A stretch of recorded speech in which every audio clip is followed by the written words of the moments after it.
Manager का दिल धक धक हो रहा था। बस डर था कि अब की बार वॉन्ड्रो कोई गड़बड़ न कर दे। बट थैंकफुली वॉन्ड्रो के साथ कार भी एकदम चकाचक हालत में वापस आ चुकी थी। नेक्स्ट मॉर्निंग महा अपनी सिटकॉम के नेक्स्ट पार्ट का शूट जो हुआन हक के साथ था उसे कंप्लीट करती है। ओवरऑल महा की लाइफ में सब कुछ एकदम ऑर्गेनाइज्ड वे में चल रहा था। पर अदर साइड यूजिन महा की धीरे धीरे ऊंचाई पर जाने से उतना खुश नहीं था। जितनी ऊंचाइयां महा छूती जा रही थी उतना ही वो महा को खुद से दूर महसूस कर रहा था।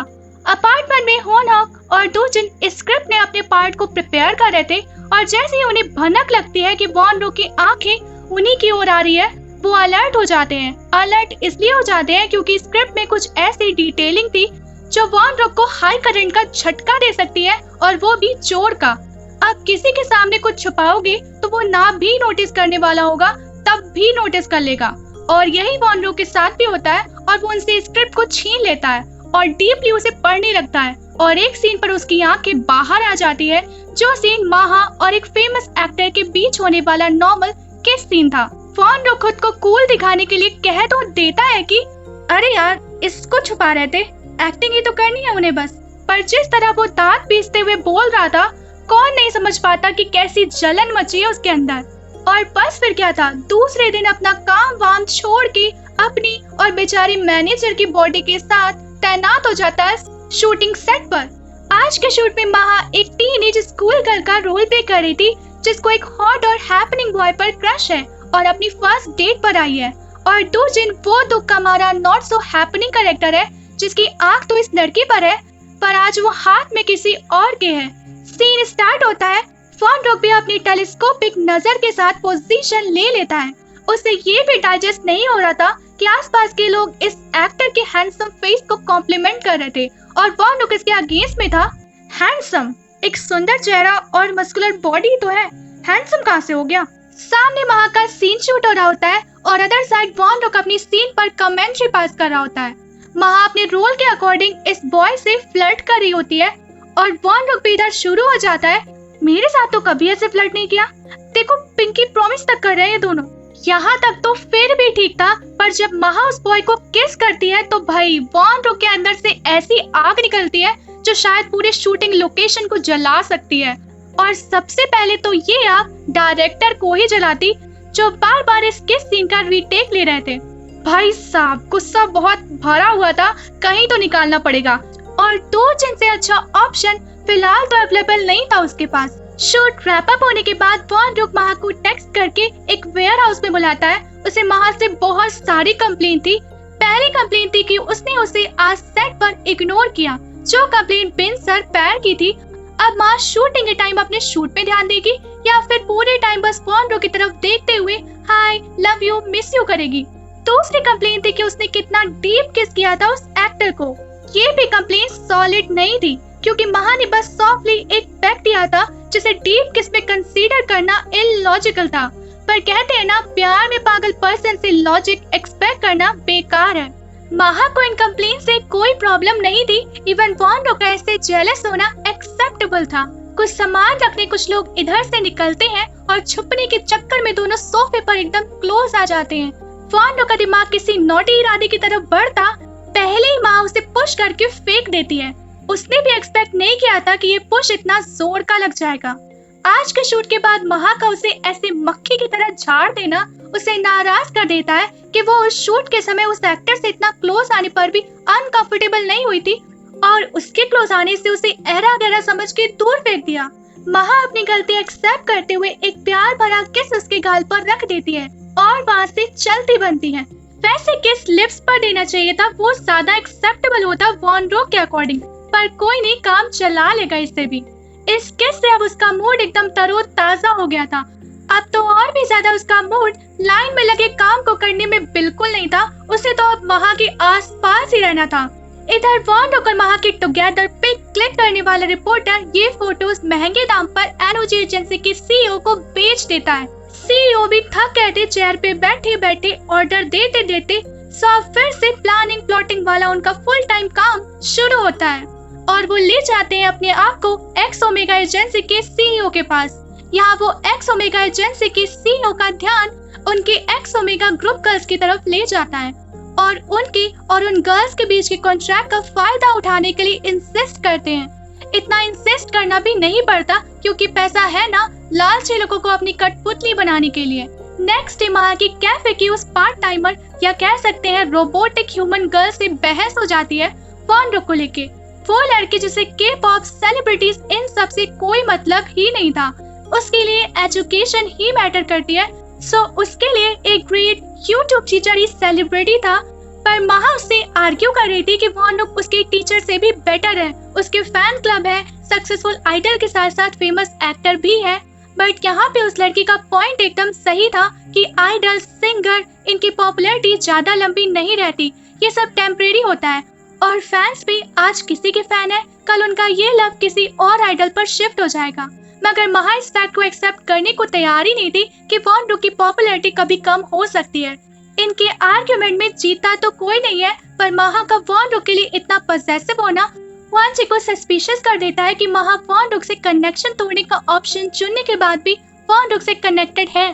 स्मार्ट प्रिया जो ऑलरेडी जानती थी महा का वॉन के साथ अब कैसा रिलेशन बन गया है, इवन महा ने भी उसके डायरेक्ट पूछने पर पहले ही उसे बता दी थी हॉस्पिटल जाने वाली बात। बट जब ये बात महा हंजी को भी बता देती है तो हंजी को ये फील होने लगता है कि महा ने ये सारी बातें रिया से शेयर की, बट उससे नहीं। वो दोनों उस पर ट्रस्ट ही नहीं करती है। और अब हंजी को ये सब सोच के बहुत बुरा लग रहा था कि दोनों उसे ग्रुप का एक अलग पार्ट समझते हैं। हंजी पूरे दिन रूम पर वापस ही नहीं आई थी, कॉल मैसेजेस किसी का रिप्लाई भी नहीं कर रही थी। नेक्स्ट सीन में हम फ्रेंड्स के मेंबर पर आते हैं जिन्हें आज न्यूज हेडलाइंस पर एक फेमस एक्ट्रेस की डेटिंग पिक देखने को मिलती है, जो वैसे उसी ट्रैकिंग लोकेशन की थी जहां वॉन और महा गए थे। एनीवे, ये फ्रेंड्स इनकी डेटिंग पिक्स को बहुत कैजुअल वे में ले रहे थे कि एक्ट्रेस है तो क्या हुआ, यही तो एज होती है डेटिंग करने की, इसमें न्यूज में छाप के तमाशा बनाने की क्या जरूरत है। तो वॉन के डेटिंग थॉट से ही वो लोग तिलमिला जाती है, तब सब भूल जाती है कि वो भी तो डेटिंग वाली एज में है, इंसान है। इन फ्रेंड्स के लिए तो वॉन एक ऐसा नेशनल ट्रेजर है जिस पर पूरे फ्रेंड्स का हक है, वो किसी एक का नहीं हो सकता। वॉन अपार्टमेंट से रात में बाहर जाने के लिए ऑलमोस्ट रेडी था, पर अब की बार ग्रुप लीडर जेओ उस पर अच्छे से नजर बनाए हुए था और उससे पोलाइटली उसके आने जाने पर सवाल भी उठा रहा था। जेओ की एक बात कि मैं नहीं चाहता जो शार्क्स ग्रुप 6 साल से इतनी मजबूती से इस केप ऑफ वर्ड में टिका हुआ है वो ग्रुप टूट जाए। जेओ का पॉइंट वॉन अच्छे से समझ रहा था कि वो कहना क्या चाह रहा था। मतलब यही था कि उसकी एक गलती उनके 6 साल की मेहनत, उनकी टीम के हर दिन के एफर्ट्स को चकनाचूर कर सकती है। वॉन को ये समझ नहीं आ रहा था कि किसने जेओ को ऐसा कुछ बता दिया है जिससे वो इतना अलर्ट हो गया है। महा और वॉन एक दूसरे से कॉल पे बात करके अपने मूड को लाइटन अप करते हैं और आने वाले फ्राइडे को मिलने का फिक्स करते हैं। Next morning tea party group को लीगल नोटिस मिलता है जिसमें एक्स ओमेगा ग्रुप की सीईओ ने क्लेम किया था कि उनके और इन तीनों गर्ल्स के बीच का कॉन्ट्रैक्ट एंड नहीं हुआ है, और फिर भी ये गर्ल्स एक एजेंसी के साथ काम कर रही हैं जो कि इलीगल है। एक आर्टिस्ट दो एजेंसी के साथ कॉन्ट्रैक्ट साइन नहीं कर सकता है। ये पता लगने के बाद वंशी भी अपने ग्रुप के पास वापस आ गई थी। जिहाक उन्हें कंसोल करता है कि वो सब कुछ मैनेज कर लेंगे, ये इतना बड़ा इशू भी नहीं है। जिहाक उसे उनका ओमेगा एजेंसी का कॉन्ट्रैक्ट ढूंढने के लिए कहता है और ऐसे पर्सन को याद करने के लिए कहता है जो उन्हें लगता है कि वो टेस्टिफाई कर सकता है कि कॉन्ट्रैक्ट एजेंसी के फॉल्ट की वजह से बहुत पहले ही ब्रेक हो चुका है। महा कॉन्ट्रैक्ट ढूंढ लेती है और रही बात टेस्टिफिकेशन के लिए पर्सन की, उसके लिए उनकी ओमेगा के मैनेजर से बेटर ऑप्शन कौन हो सकता है जो सबसे बड़ा विटनेस है। महा अपने पुराने फोन से नंबर निकाल के उस मैनेजर को कॉल करके बुला लेती है और पूरा मामला समझा देती है, और ये मैनेजर भी मान जाता है कोर्ट में ओमेगा एजेंसी के मिसबिहेवियर और खराब मैनेजमेंट के खिलाफ कोर्ट में टेस्टिफाई करने के लिए। पर तब तक ये न्यूज बड़े news channel even all over place पर भी फ्लैश होने लगी थी। वैसे टी पार्टी ग्रुप इतना भी फेमस अभी नहीं हुआ था कि उनके ग्रुप की इस न्यूज को इतने ह्यूज लेवल पर पब्लिश किया जाए, पर ये सब एनओजी एजेंसी के सीईओ का कर्म था इन तीनों का करियर स्पॉइल करने के लिए, और ये बात जिहाक भी समझ गया था और वॉन भी। महा और रिया अपने अपने स्केड्यूल काम पर आ गए थे, जहाँ महा की मुलाकात लारिमा से होती है जो इनडायरेक्टली महा को इन प्रॉब्लम से फाइट करने का मंत्रा दे देती है, और रिया म्यूजिक स्टूडियो में I want say distance maintain करने का ट्राई कर रही होती है। वंश का शूट कैंसिल हो चुका था, वो एकदम अकेली थी रूम पे। वंश एक बहुत सेंसिटिव नेचर की लड़की है, जो छोटी छोटी चीजों से अफेक्ट हो जाती है। जब वंश के पास यूजिन का कॉल आता है तो उसके दुख का लेवल थोड़ा कम हो जाता है, पर यूजिन के होठों पर सिर्फ महा का ही नाम था, जिसे सुन के वंशी कंट्रोल नहीं कर पाती है और बस उगल देती है अपने दिल की बात। तुम सिर्फ उसको लेके चिंता में हो, मैं भी ओमेगा ग्रुप का पार्टी, मुझ पर भी लीगल नोटिस आया है। माना कि मैं महा की तरह बिजी नहीं हूँ, फिर भी बिजी हूँ मैं भी। इस लीगल नोटिस की वजह से मेरा फोटोशूट कैंसिल हो गया, पर मेरी चिंता करने वाला कोई नहीं है यहाँ। अगर तुम्हें उसकी इतनी चिंता है तो अब से डायरेक्ट उससे बात किया करो। वंशी अकेले बैठी बस रोती जा रही थी। उसे जरूरत थी कि कोई उसके पास भी हो जो उसे ऐसे ही कंफर्ट दे।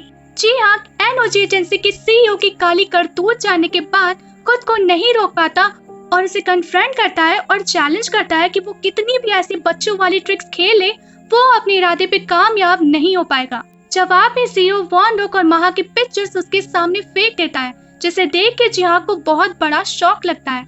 जिहाक उन्हें वार्न करता है कि उसे अगर उनके पास्ट का बदला लेना है तो उससे ले, उन मासूम लड़कियों को बीच में ना लाए।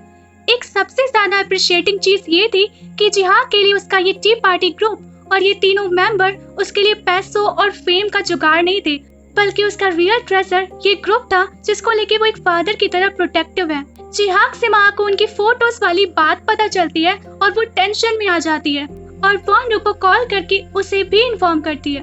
वॉन रुक इस इन्फॉर्मेशन से फ्रीज हो गया था। उसे पता था कि ये चीज कितना बड़ा तूफान ला सकती है, लेकिन महा की टेंशन दूर करने के लिए वो कह देता है कि ऐसी फोटोज तो आए दिन सेलिब्रिटीज की आती रहती है, इस पर तो इतना कोई ध्यान भी नहीं देता।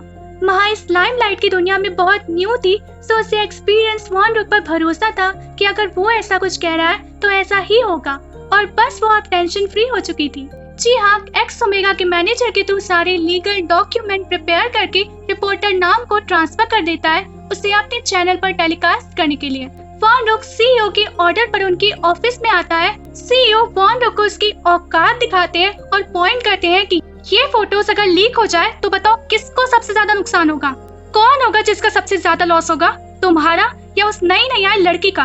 और वॉन रुक को धमकी देते हैं कि वो एक शार्क्स ग्रुप बना के यहाँ तक पहुँचा सकते हैं तो इस ग्रुप को डिस्ट्रॉय करके नया ग्रुप भी खड़ा कर सकते हैं। वॉन रुक के दिमाग में सीईओ की बातें घूमती जा रही थी, उसका दिमाग तो काम ही नहीं कर रहा था कि वो क्या करे।